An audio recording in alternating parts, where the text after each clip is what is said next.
Increased physical activity may lower sleep apnea risk, study. To view the full article, click the first link in the description below. Washington, D.C. Increased physical activity is associated with a lower risk of obstructive sleep apnea, a common sleep-related breathing disorder.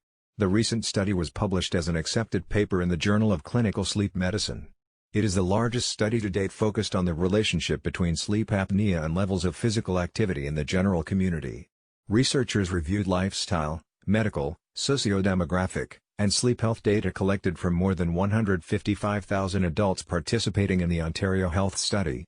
Based on the physical activity of participants with and without sleep apnea, the investigators determined that a modest increase in physical activity, including walking, is associated with a 10% reduction in the risk of developing sleep apnea. Our results highlight the importance of physical activity as a preventive measure against developing sleep apnea. One surprising finding was that not only vigorous physical activity but also just walking alone was associated with a decreased risk of sleep apnea, said senior author Lyle Palmer, who is professor of genetic epidemiology at the University of Adelaidein Australia.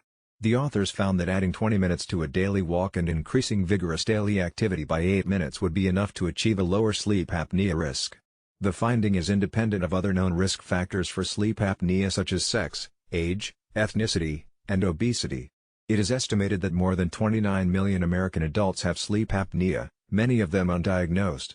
Untreated sleep apnea is associated with an increased risk of heart disease, stroke, high blood pressure, and other potentially serious conditions.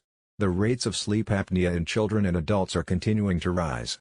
Therefore, understanding the role of modifiable protective factors for sleep apnea is important. Exercise is one such protective factor and has many other positive effects on general health. To view the full article, click the first link in the description below.